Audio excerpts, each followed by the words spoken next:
खुद पर विश्वास, दृढ़ इच्छा शक्ति और अपने लक्ष्य के प्रति संपूर्ण समर्पण यही सफलता का मार्ग है। इसे समझाने के लिए आपको एक सच्ची कहानी बता रहे हैं अरुणिमा सिंह के बारे में। उन्होंने विकलांग होने के बावजूद भी विश्व की सर्वोच्च शिखर माउंट एवरेस्ट पर विजय प्राप्त की। राष्ट्रपति जी से पद्मश्री भी प्राप्त हुआ। की कहानी कुछ इस तरह है।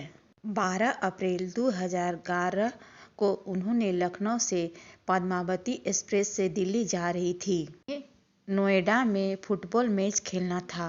रेल के सामान्य श्रेणी के इस डिब्बे में अचानक कुछ लुटेरे घुस गए और लूटपाट मचाने लगे। वे ने पद्मावती से चेन और पर्स छीनने की कोशिश की। जब उन्होंने देने से मना की तो उनसे भिड़ गई।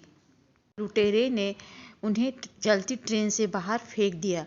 उधर से दूसरी पटरी गुजर रही थी। पूरे 7 घंटे तक पटरी पर वो असहाय पड़ी रही। मानसिक रूप से वो जागृत थी। अपने शरीर को वो हिला नहीं पा रही थी। सुबह कुछ ग्रामीणों ने उसे देखा तो अस्पताल पहुंचा दिया। डॉक्टरों ने उन्हें की जान बचाने के लिए उनके टांगे को काट दी। बरेली के स्थानीय अस्पताल से लखनऊ मेडिकल कॉलेज होते हुए अखिल भारतीय आयुर्वेदिक विज्ञान संस्थान पहुंच गई थी। फुटबॉल और वॉलीबॉल के राष्ट्रीय स्तर की खिलाड़ी का ऐसा भयानक अंत अरुणिमा को मंजूर नहीं था।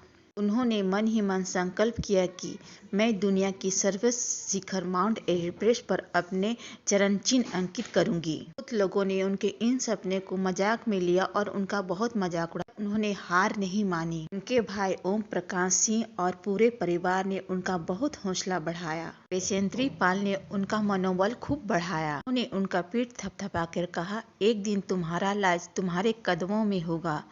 तुम्हारा हौसला माउंट एवरेस्ट से भी बड़ा है। बैजेंद्री पाल के इस कथन से उनका आत्मविश्वास और बढ़ गया। उनके मार्गदर्शन में पर्वत आरोहण का अभ्यास शुरू किया।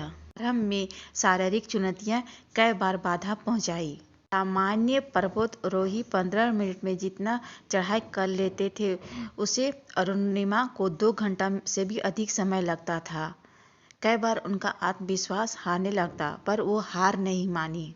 में उसके आत्मविश्वास का जीत हुआ और 21 मई 2013 को सुबह के 10:55 पे वो आखिरी घड़ी आ पहुंची जब उनका संकल्प साकार हुआ।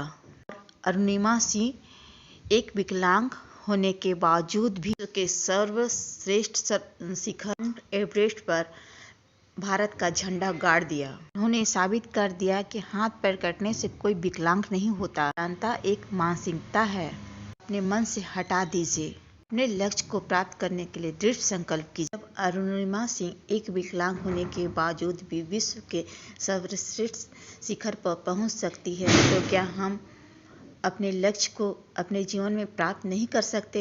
हम भी कर सकते, बस हमारे अंदर दृढ़ इच्छा शक्ति की आवश्यकता है। भगवान हमें ये जीवन दिया है तो इस जीवन को सार्थक बनाएं और अपने देश और अपने कुल का नाम रोशन करें। जय हिंद।